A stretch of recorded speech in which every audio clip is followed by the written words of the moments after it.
Good morning guys. Dito ako sa bukid. Ah,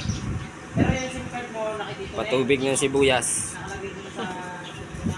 Brad. Ay. Sigarilyo pa. Ng sibuyas ngayon. Oh.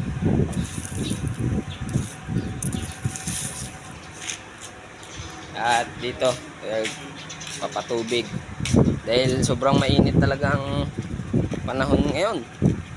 Ang haba ng El Nino, magmamahal na araw pa, kaya kailangan talaga ng tubig ng sibuyas.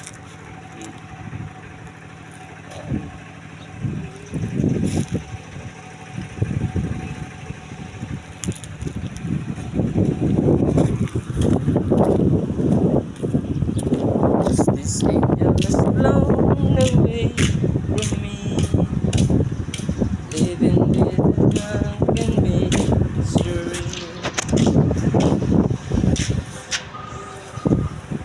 Yo!